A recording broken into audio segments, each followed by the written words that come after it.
off my mat! Animals train outside! I paid for this class. Same as everyone. Trent Caldwell, third-degree black belt, owner of Ironclad MMA, looked her up and down. What'd you do, lay under some man all night to earn that? Watch your mouth. Or what? Trent grabbed her bag off the bench and threw it across the floor. Go on, pick it up. That's what you're good at, right?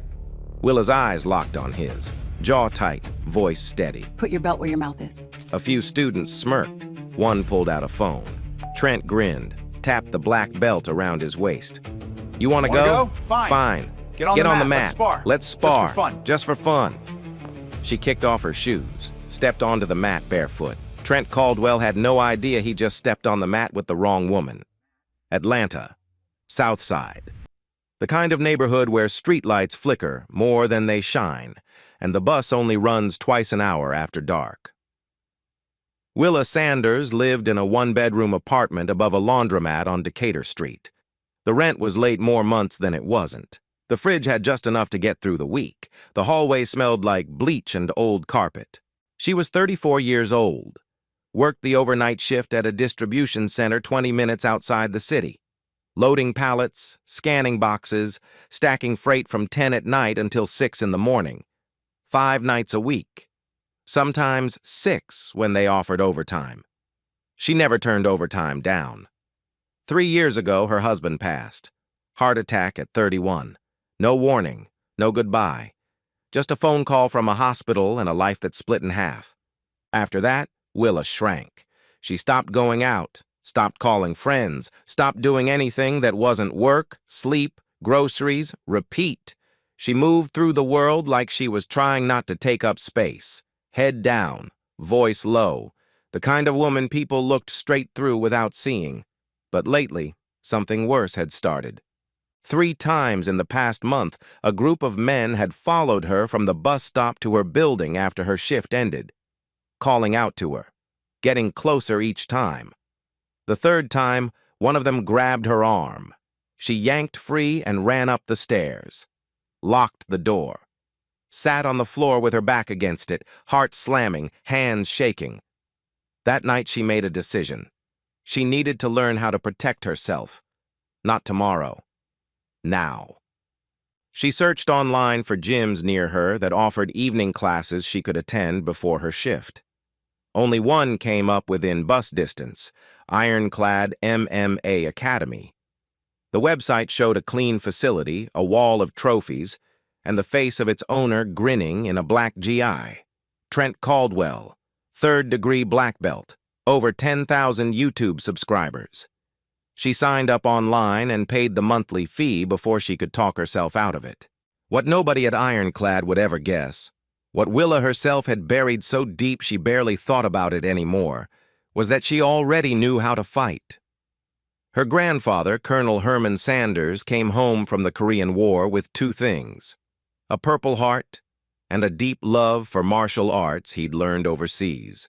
He built a training area in his backyard in Savannah, hung a heavy bag from an oak tree, laid old wrestling mats on the grass. He started teaching Willa when she was 6, judo first, then Brazilian jiu-jitsu, every Saturday morning, every summer break, every school holiday. He didn't believe in trophies or showing off. He believed in one thing: skill is quiet. Let them be loud. By 16, Willa earned her black belt. She competed at regional level, won 3 tournaments in 2 years. She was fast, technical, and calm under pressure.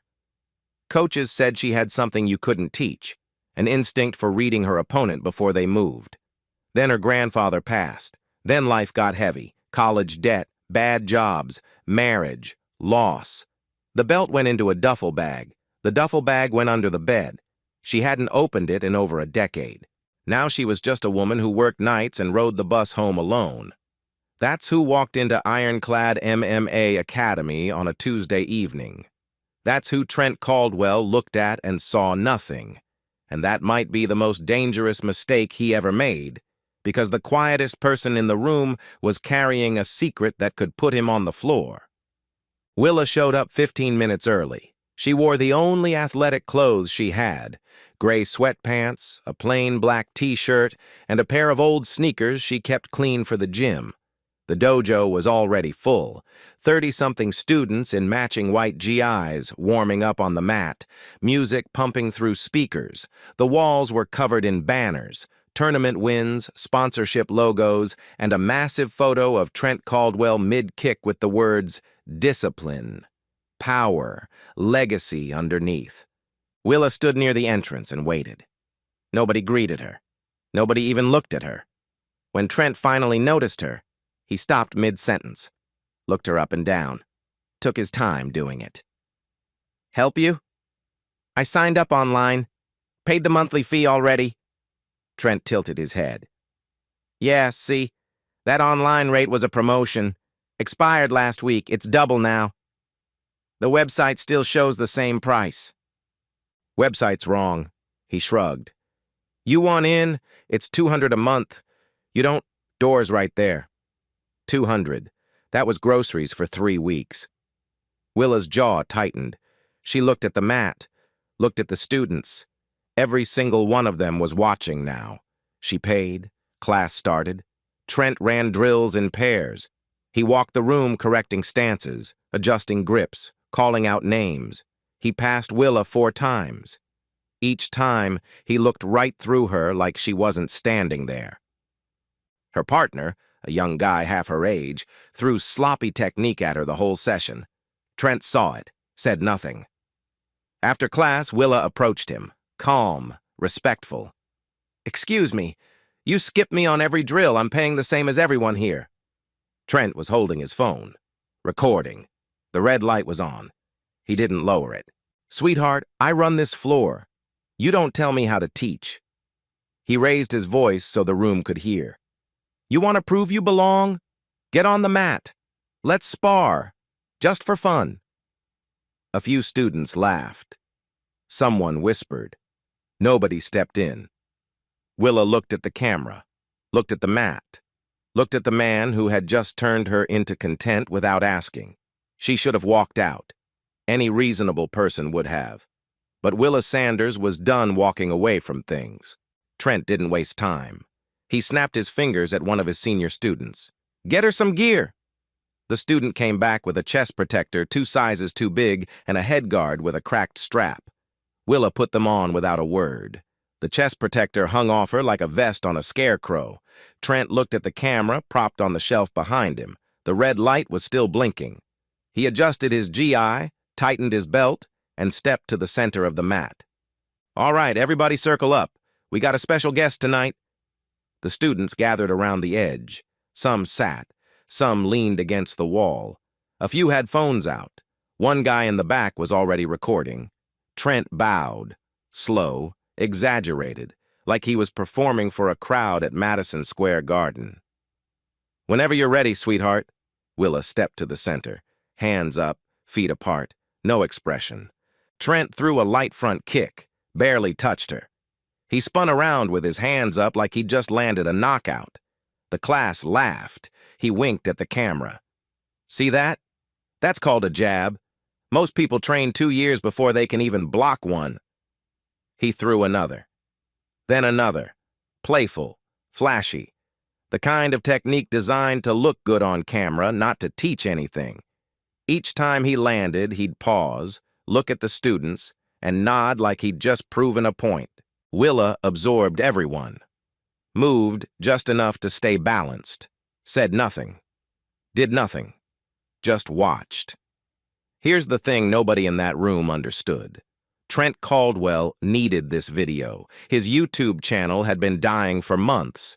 6 months ago, he had 12,000 subscribers and growing. Sponsors were reaching out. Local news featured him twice. He was building something. Then the views dropped. The algorithm stopped pushing his content. His last 10 videos barely cracked 1,000 views each. 2 sponsors pulled out. A third stopped returning emails. He needed a new angle. Something raw. Something that would hit the trending page. And 3 weeks ago, he found it. Open challenge content. Bring in someone who doesn't belong. Film the mismatch. Play the generous coach who gives a free lesson to a beginner. Inspirational clickbait. Easy views. Willa wasn't a student to him. She was a thumbnail. The out-of-shape woman in borrowed gear getting a lesson from a real black belt. He could already see the title, Black Belt Teaches Humble Lesson to Beginner Mom. He could already count the clicks. So he turned up the pressure. The kicks got harder, faster, less playful. A roundhouse caught Willa in the ribs. She stumbled sideways. The sound was sharp, skin on skin, the slap of impact echoing off the walls. She winced, caught her balance. Didn't go down. Trent circled her. Come on, you said you wanted a class. This is the class. Another kick, this one to the thigh, hard enough to leave a bruise by morning. Willa's leg buckled for a second, but she stayed up. Someone in the crowd shifted uncomfortably. Nobody said stop. You can quit whenever you want, Trent said, loud enough for the camera, soft enough to sound generous. No shame in it. Willa didn't quit. She kept her hands up and her mouth shut. That made it worse. Because Trent didn't want a fight. He wanted a reaction. He wanted her to cry, to beg, to walk off the mat so he could post the clip with a caption about resilience and discipline and how his dojo builds character. He needed her to break. She wouldn't break. So he broke the rules. Trent shot forward, a sweep to the ankle so fast Willa had no time to read it. Her feet went out from under her.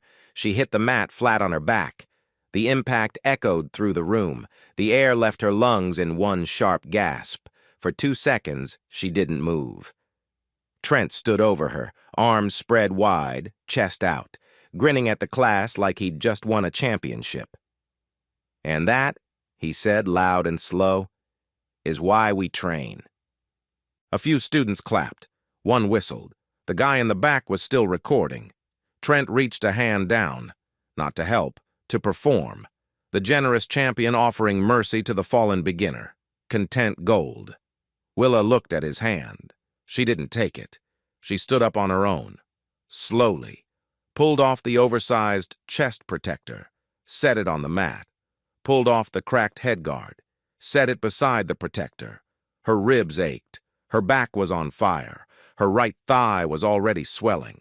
She looked at Trent, looked at the camera, looked at 30 faces that had watched a man twice her training level beat on her for content and done nothing. She picked up her bag from the floor, where he had thrown it earlier, walked to the door, stopped, didn't turn around. I'll be back, she said. Not loud, not angry, not dramatic. Just a fact, like telling someone it's going to rain. The door closed behind her. Trent laughed. Sure you will. He walked to the camera, stopped the recording, and replayed the footage. He was already planning the edit, the thumbnail, the title. He didn't hear what she said. Not really. He heard a woman making an empty threat on her way out the door. But that wasn't a threat. That was a promise. And Willa Sanders had never broken a promise in her life. Willa drove home in silence. No radio, no phone. Just the sound of her own breathing and the ache spreading across her ribs with every inhale. She sat in her apartment for a long time, lights off, still in the same sweatpants, still smelling like that dojo floor. Then she walked to the bedroom closet, reached to the back, pulled out a duffel bag she hadn't touched in over 10 years. She sat on the bed and unzipped it slowly. Inside, a folded GI yellowed at the collar, a pair of worn grappling gloves, and at the very bottom, wrapped in a hand towel, her grandfather's black belt, faded, frayed at the edges, still holding the shape of the last knot he ever tied. Underneath the belt was a note, his handwriting, shaky but clear. Skill is quiet. Let them be loud. Willa held the belt to her chest and closed her eyes. For the first time in years, she could hear his voice. Not the words, the tone. Calm, steady. The way he sounded every Saturday morning in the backyard before a session. She picked up her phone and called a number she hadn't dialed in years. Coach Enrique Vasquez, her grandfather's oldest friend, retired MMA coach, now running a free gym in a church basement across town. He picked up on the second ring. Enrique, it's Willa, Herman's granddaughter. Silence. Then a long breath. I know who you are, baby girl. I've been waiting for this call. 3 weeks. That's all she had before Trent posted the video and dared her to come back. 3 weeks to wake up everything she'd buried. The question wasn't whether she still had it. The question was whether she was ready to let the world see it. 3 weeks later, Trent posted the video. He titled it, Black Belt Gives Free Lesson to Woman Who Walked In Off the Street. Thumbnail, him standing over Willa on the mat, arms spread, grinning, her flat on her back. The word humbled in red block letters across the bottom. It did numbers, not viral, but enough. 40,000 views in 2 days. The comments were split. Half praised Trent for keeping it real. The other half called him a bully. He didn't care either way. Views were views. Then he posted a follow-up, 15-second clip. Just him, standing in the dojo, pointing at the camera. Yo, to the lady from last week, you said you'd be back. I'm waiting. Open invitation. Anytime. Let's run it again. He tagged it, #IroncladChallenge, pinned it to his page. 2 days later, Willa replied. One sentence in the comments. Saturday, 7 p.m. The post exploded. Shares, reposts, quote tweets. By Friday night, every martial arts page in Atlanta had picked it up. Trent promoted it like a title fight. He printed flyers. He streamed a countdown on his channel. He told his students to bring friends. Saturday came. The dojo was packed, double the usual crowd. Over 60 people pressed along the walls. Students, friends, strangers, content creators with ring lights and tripods. The energy was loud and electric. Someone had brought a portable speaker playing walkout music. Trent was already on the mat. Full competition G, fresh black belt. He was shadow boxing, rolling his shoulders, bouncing on his toes, playing the part, looking like the main event. Then Willa walked in. The room got quieter. Not silent, not yet. But the volume dropped like someone turned a dial. She was carrying a gym bag. Old, faded green canvas. She set it on the bench, unzipped it, and pulled out a GI. Not new, not white. Yellowed at the collar, soft from 1,000 washes, her grandfather's GI. She put it on, slowly, carefully, like she was putting on armor. Then she reached into the bag and pulled out the belt. Faded black, frayed at the edges. She tied it around her waist with a knot so practiced her hands didn't shake once. The room went quiet. Trent saw the belt. His grin dropped for half a second. Just half. Then it came back, wider than before, but something behind his eyes shifted. Nice costume, he said. Let's see if it's real. Willa stepped onto the mat. No borrowed gear this time. No oversized chest protector, no cracked head guard, just the GI, the belt, and bare feet on the canvas. They faced each other. Trent didn't bow this time. He dropped straight into a fighting stance. Left foot forward, hands high, weight on his back leg. Taekwondo base. He was done performing generosity. This was about dominance. He opened fast, a spinning back kick aimed at her midsection, the kind of technique that looks devastating on camera and drops beginners cold. It was fast. It was clean. It would have ended most people. Willa shifted her weight 2 inches to the left. The kick sailed past her ribs close enough to move the fabric of her GI. She didn't flinch. Trent reset, threw a roundhouse to the head, fast, committed. She ducked it, not panicked, measured, like she'd seen it before he threw it. He threw a combination. Front kick, spinning heel, back fist, flashy, athletic. Everyone missed by inches. Willa moved just enough, never more than she needed. The crowd started murmuring. Trent's breathing got heavier. His technique got wider. He was throwing harder, reaching further, committing more weight, trying to land something, anything, that would end this before the story changed. "Stand still!" he barked. "Stop running!" Willa wasn't running. She was reading. Every Saturday morning for 10 years, her grandfather had taught her one thing above all else. Before you move, you watch. Before you strike, you understand. You don't react to what they're doing. You react to what they're about to do. Trent loaded up one more kick. A high roundhouse, full power, aimed at her temple. His whole body rotated into it. Both feet nearly left the ground. Everything he had. Willa caught it. Her left hand wrapped around his ankle. Her right hand gripped his gi at the collar.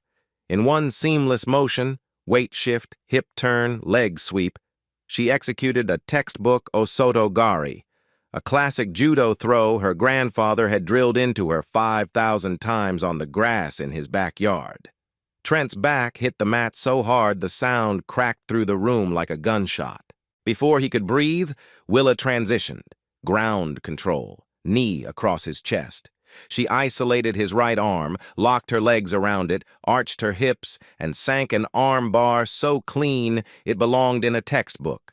Trent's face twisted. His free hand slapped the mat 3 times. Fast, desperate. Tap, tap, tap. 8 seconds. From catch to submission. 8 seconds. Willa released the arm bar, stood up, stepped back. The dojo was silent. Not quiet. Silent. The kind of silence that has weight. The kind you feel pressing against your eardrums. 60 people, phones in the air, mouths open. Nobody moved. Nobody spoke. Then, from somewhere in the back, one person started clapping. Then another. Then the whole room erupted, cheering, screaming, stamping feet on the floor. Willa didn't celebrate, didn't raise her arms, didn't look at the crowd. She walked to the bench, folded her grandfather's GI, placed the belt on top, put them back in the bag. She walked out the same door she'd walked in. Trent stayed on the mat, sitting, holding his arm, staring at the floor. The camera on the shelf was still recording, the red light still blinking. Within 1 hour, 4 different angles of the fight were online. By midnight, it passed 500,000 views. By Monday morning, 2 million. #Dojo Silence trended nationally. Sports blogs picked it up. MMA forums broke it down frame by frame. News outlets ran the clip on morning shows. Everyone wanted to know the same thing. Who is she? Willa didn't do interviews, didn't post online, didn't respond to a single message. But someone else did. The next morning, Willa's phone buzzed with a voicemail from a number she didn't recognize. A calm voice. Professional. Cold. Ms. Sanders, this is Nathan Caldwell, attorney at law. My client, my brother, intends to pursue legal action against you for aggravated assault. You'll be hearing from us. The voicemail played 3 times before Willa set the phone down. She sat at her kitchen table, still in her work uniform, still smelling like cardboard and warehouse dust. The sun wasn't up yet. The apartment was quiet except for the hum of the refrigerator and the sound of her own breathing. Aggravated assault. The word sat in her chest like a stone. She hadn't started the fight. She hadn't thrown the first strike. She hadn't even wanted to be on that mat. But none of that mattered now, because the story was already being rewritten. Nathan Caldwell moved fast. By Monday afternoon, he had filed a civil lawsuit in Fulton County Superior Court. The complaint was 12 pages long. It alleged that Willa Sanders, a woman with no professional fighting record and no registered affiliation with any martial arts organization, had entered Ironclad MMA Academy under false pretenses and used excessive, unreasonable force during what was clearly a casual, consensual demonstration. The language was careful, clinical, designed to make a judo throw and an armbar sound like a premeditated attack. But the paperwork was only half the strategy. The other half was the edit. Trent had 60 people recording that night. Most of those clips showed the full sequence, the dare, the taunts, the 8-second takedown. But Trent had his own footage, the camera on the shelf, his angle, his edit. Nathan cut it down to 45 seconds. The new version started after the dare, after the taunts, after everything that gave context. It opened with Willa stepping onto the mat looking focused and aggressive. It showed her catching the kick, slamming Trent to the ground and locking the arm bar while he screamed. It ended with Trent on the mat, holding his arm. Hurt, alone, no setup, no insults, no let's spar for fun. Just a woman attacking a man in his own gym. Nathan sent the edited clip to 3 local news outlets with a press statement. My client, a respected martial arts instructor and small business owner, was violently assaulted during a friendly training exercise. He is pursuing all legal remedies available. 2 stations ran it. The segment aired Tuesday evening. Anchor voice, serious tone. The edited clip playing on a loop behind the headlines. Local gym owner hospitalized after violent sparring incident. Hospitalized. Trent hadn't been hospitalized. He'd gone to an urgent care clinic, got an X-ray that showed no fracture, and left with a standard arm sling. But Nathan made sure he wore that sling everywhere.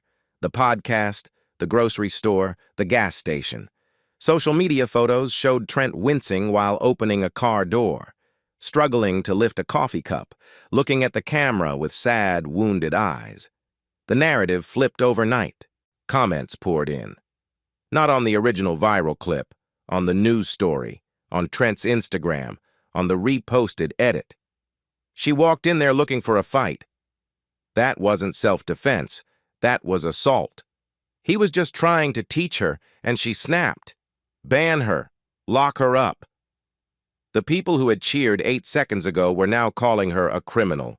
Trent went on a podcast that Thursday. Local sports show. 40,000 listeners. He showed up in the sling, voice soft, eyes red like he'd been crying before the interview. I try to run a place where people feel welcome, you know. I invited her to train. I thought it would be fun. I never expected... He paused, swallowed, looked at the floor. I never expected to get hurt like that. In my own gym, in front of my students. The host nodded. Sympathetic. Do you feel safe going back? Trent shook his head. Honestly? No, I don't. The clip from the podcast went viral. 3 million views. Bigger than the original fight. The comments were brutal.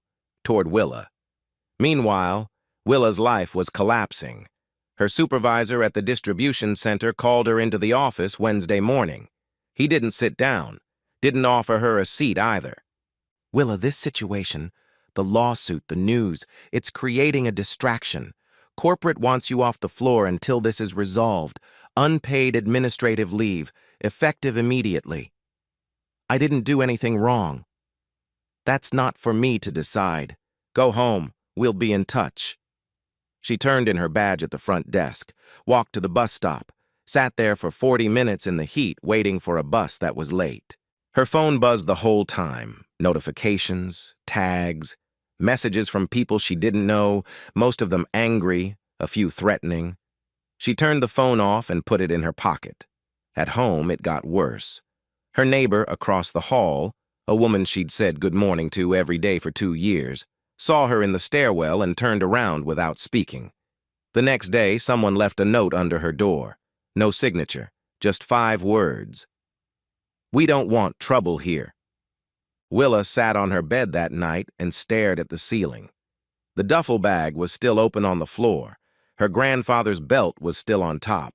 She thought about quitting, letting it go, dropping the whole thing and disappearing back into the quiet, invisible life she had before. Nobody would notice. Nobody would care. Then her phone rang, a number she didn't recognize. She almost didn't answer. Miss Sanders, my name is Claudia Jameson. I'm a civil rights attorney. Enrique Vasquez gave me your number. Willa didn't speak. I've seen the original footage. All of it, every angle, and I've seen what they did to it. Claudia's voice was steady, controlled, the kind of calm that comes from years of walking into rooms designed to keep people like her out. What they're doing to you is textbook. Provoke, edit, litigate. I've seen it before. I can't afford a lawyer. I'm not asking you to pay me. I'm asking you to let me fight for you. Silence. Ms. Sanders, I need to ask you one question. The dojo that night. Was there anyone else there? Anyone official? Police? Security? Anyone outside the gym? Willa thought. Closed her eyes. Tried to replay the night, the noise, the crowd, the parking lot after. There was a cop, she said slowly. A woman. She came to the door during the fight. Someone in the building called about the noise. She stood in the doorway for maybe a minute, then left. Claudia went quiet for 3 seconds. When she spoke again, her voice had changed, sharper, faster. Do you remember if she was wearing a body camera? Willa closed her eyes again, pictured the officer in the doorway, the uniform, the belt, the small black device clipped to her chest with a blinking green light.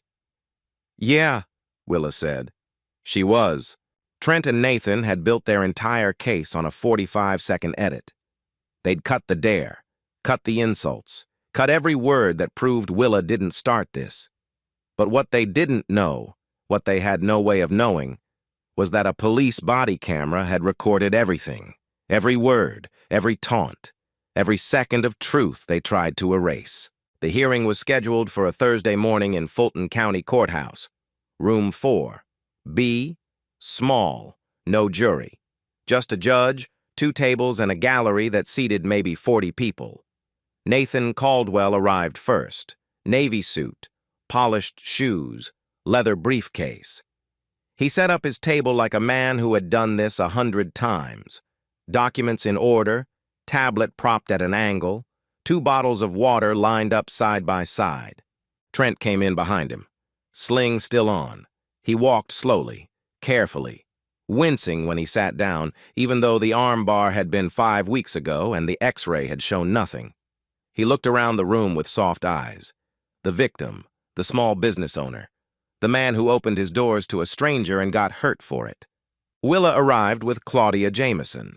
No briefcase, no tablet, just a manila folder, a legal pad, and the look of a woman who hadn't slept in weeks but had decided that today she was done being quiet. The gallery was full. Reporters, bloggers, a few martial arts influencers who had followed the story. 2 sketch artists. The bailiff had to turn people away at the door. Nathan opened strong. He played the edited clip on a mounted screen. 45 seconds. No dare. No insults. Just Willa stepping onto the mat, catching the kick, slamming Trent to the ground, locking the armbar. Trent tapping. Trent screaming. Trent on the floor holding his arm. Your Honor, what you just watched is an unprovoked attack, Nathan said.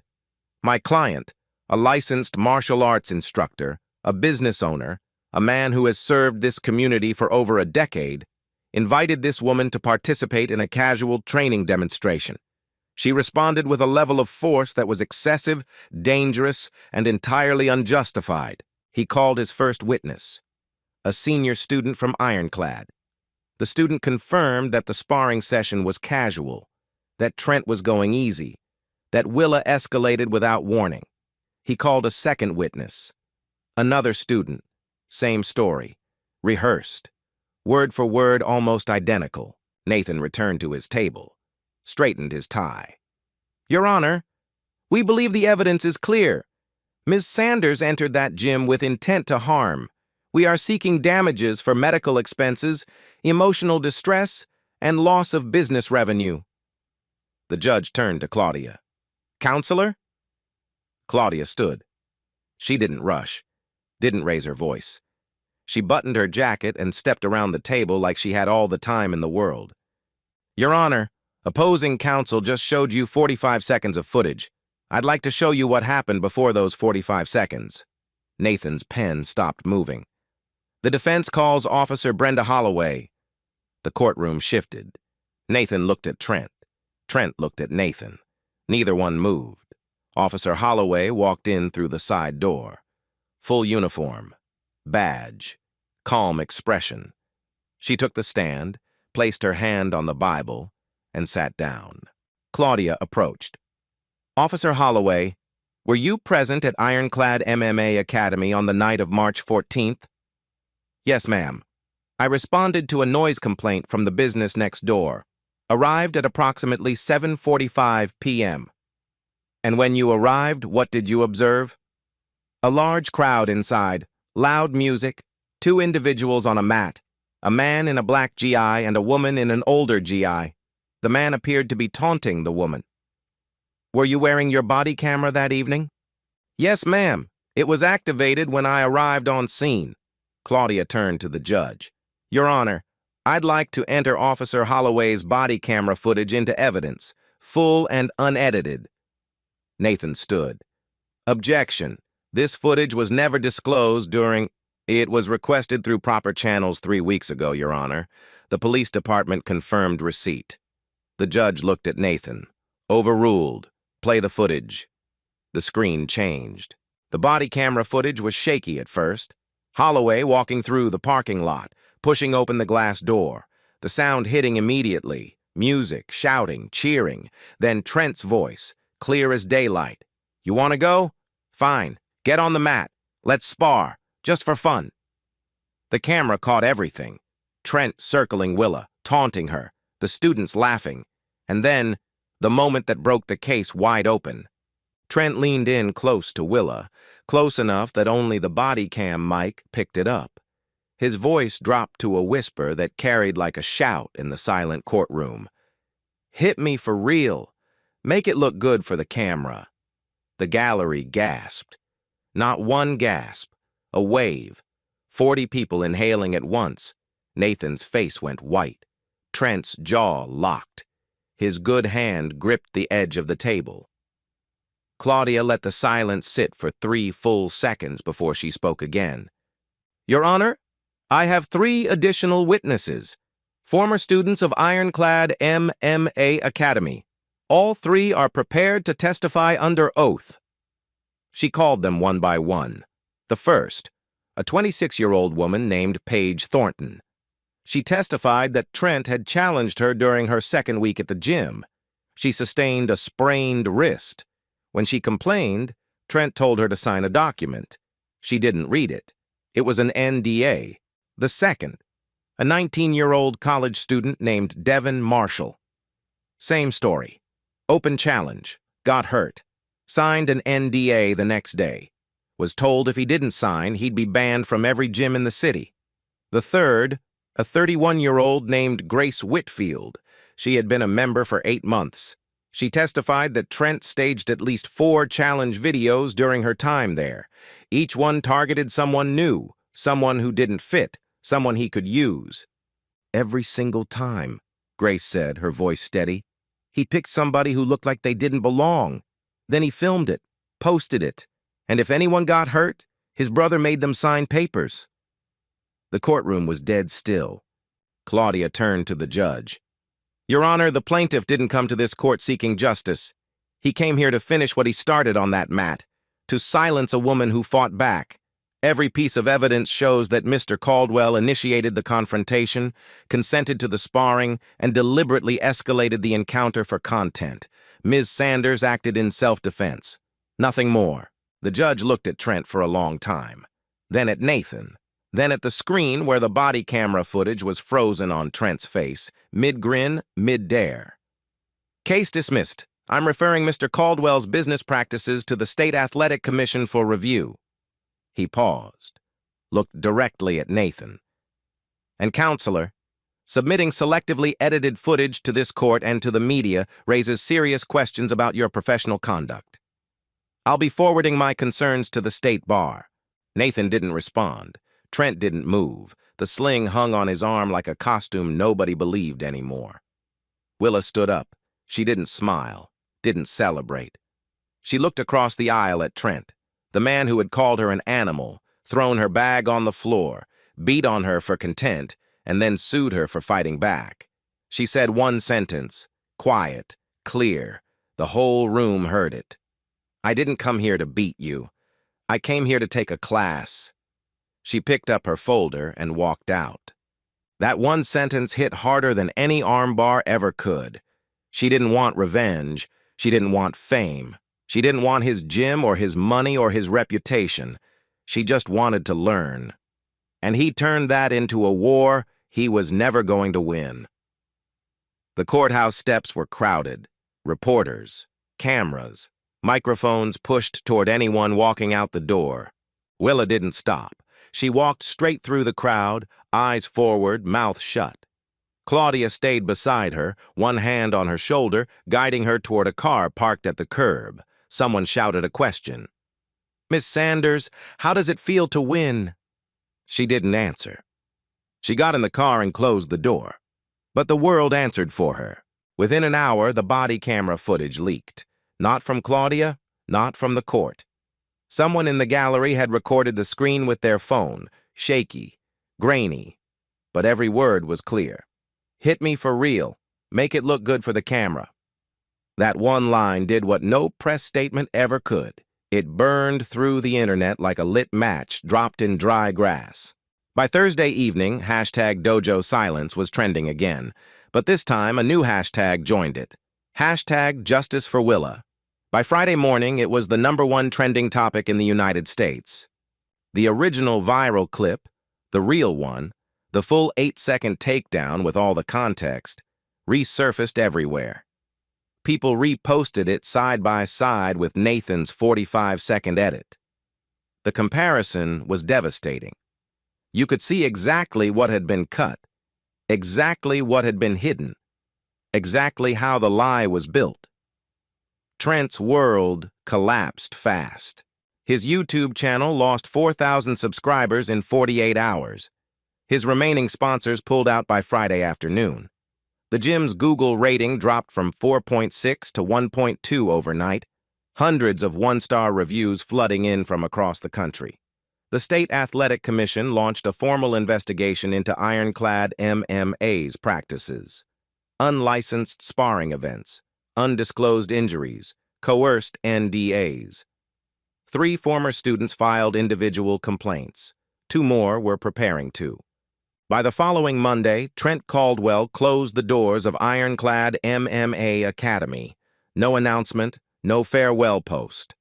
Just a padlock on the front door and a handwritten sign that read "Closed until further notice." It never reopened. Nathan Caldwell didn't fare much better. The judge's referral to the state bar triggered a formal ethics investigation, submitting edited evidence, misleading media statements, 2 prior complaints already on his record. His law license was suspended pending review. The brothers who had built their careers on intimidation and performance were dismantled in less than 2 weeks. Not by fists, not by force, by the truth. Meanwhile, Willa got a phone call from her supervisor at the distribution center. Different tone this time. "Willa, we'd like you to come back. Full reinstatement. Back pay for every shift you missed. We should have handled this differently." She went back. Clocked in that night like nothing had changed. Same pallets, same boxes, same fluorescent lights buzzing overhead. But something had changed. The people on the floor looked at her different now. Not with pity, not with suspicion, with respect. 2 weeks after the hearing, Coach Enrique called. "Willa, the church basement gym, it's too small for what's coming. I've been getting calls. Women from all over the city wanting to train, wanting what you showed them was possible. They built it together, Willa and Enrique, a free self-defense program operating out of the community center on Auburn Avenue. They called it the Sanders Program, named after her grandfather, the man who taught her everything on a patch of grass in Savannah. Classes ran 3 nights a week, open to any woman. No membership fees, no contracts, no NDAs, just a safe room, clean mats, and someone who understood what it meant to walk home alone at night. The first class had 12 women. The second had 30. By the end of the month, they had a waiting list. The city council took notice. A councilwoman from District 5 proposed a resolution to fund community-based self-defense programs across Atlanta's underserved neighborhoods. She cited Willa's story by name. The resolution passed unanimously. #Stand Up on the Mat spread nationally. Gyms in Chicago, Houston, Baltimore, and Oakland launched free programs inspired by the Sanders Program. Women posted videos of their first classes, their first throws, their first moments of feeling something they hadn't felt in years. Safe. Then one evening, Willa came home from a shift and found a letter in her mailbox. Official letterhead. The National Martial Arts Federation. They were inviting her to speak at their annual conference in Washington, D.C. She almost threw it away. Almost. Then she looked at the duffel bag sitting by the door, the one she hadn't been able to put back in the closet since the night she opened it. Her grandfather's belt was still on top, faded, frayed, still holding the shape of the last knot he ever tied. The conference hall in Washington, D.C. held 2,000 seats. Every one of them was full. Willa stood backstage. She was wearing a simple black dress and flat shoes. No makeup team, no stylist, no entourage. Just her, a glass of water, and the faded black belt folded inside her bag. Coach Enrique had flown in from Atlanta. He sat in the third row, arms crossed, nodding slowly before she even started speaking. Claudia Jameson was 2 rows behind him. Officer Holloway was near the back, out of uniform for the first time since Willa had met her. The MC introduced her. Read the bio Willa had written herself. 3 sentences. Warehouse worker, granddaughter of a veteran, founder of the Sanders program. No titles, no trophies, no exaggeration. Willa walked to the podium, set down a single index card, looked out at 2,000 faces looking back at her. She didn't read from the card. "My grandfather taught me how to fight in his backyard," she said. "He didn't have a gym. He had an oak tree and some old mats. He didn't have students. He had me." She paused. "He never told me I was strong. He never told me I was special. He told me one thing every single Saturday morning before we started. He said, 'Skill is quiet. Let them be loud.'" The room was still. I forgot that for a long time. 10 years. I put his belt in a bag and I put the bag under my bed, and I tried to be invisible. I thought if I was quiet enough, small enough, if I didn't take up too much space, the world would leave me alone. She looked down, then back up. It didn't. A few people in the front row wiped their eyes. A man looked at me and saw nothing. He saw my skin and decided what I was worth. He saw my clothes and decided where I belonged. He saw a woman standing alone in his doorway and thought, "Content." Her voice didn't shake. It didn't rise. It stayed level, steady, the way her grandfather used to sound on those Saturday mornings. But I wasn't nothing. I was never nothing. I was just quiet. And quiet is not the same as empty. She picked up the index card, flipped it over, read the only thing written on the back. This card says, "Don't forget to say thank you." She smiled. First real smile anyone had seen from her in months. So, thank you. To Enrique, who picked up the phone, to Claudia, who picked up the case, to Officer Holloway, who turned on a camera, and to my grandfather, who gave me everything I needed and then trusted me to remember it. She folded the card, put it in her pocket. If you're sitting out there right now and you feel invisible, if someone has made you believe you don't belong somewhere, I need you to hear me. You belong. Your skill belongs. Your presence belongs. And if anyone ever tells you different, you don't have to be loud about it. You just have to be ready. 2,000 people stood up at once. The applause didn't build. It erupted, like the room had been holding its breath the entire time, and finally let go. Willa stepped away from the podium, walked backstage, set her bag on a chair and unzipped it, took out her grandfather's belt, held it for a moment, then folded it carefully and put it back. She didn't need to carry it anymore. She had become what it represented. If this story stayed with you, if you felt something, I need you to do one thing. Drop a comment. Tell me about a time you were underestimated. A time someone looked at you and decided who you were before you opened your mouth. Then hit subscribe, because stories like Willa's don't get told on the news. They get told here, by us, for each other. Share this with someone who needs to hear it today, someone who's been quiet for too long. And remember, Skill is quiet. Let them be loud. 8 seconds, one move, and a man who built his empire on silence lost it all to the truth. Willa didn't fight for revenge. She didn't fight for rules. She fought because someone told her she didn't belong, and she decided that wasn't his call to make anymore. For 10 years, she hid a black belt at the bottom of a bag she never opened, not because she forgot who she was, because the world made her believe she had to be small to survive. But here's the thing about people who stay quiet. They are not empty, they are loaded. And when moment comes, they don't need to be loud, they just need to be ready. So I want you to sit with this for a second. What are you carrying that the world hasn't seen yet?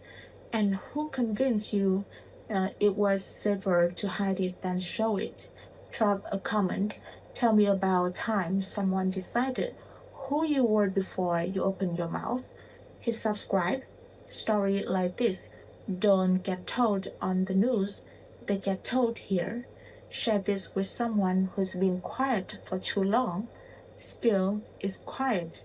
Let them be loud.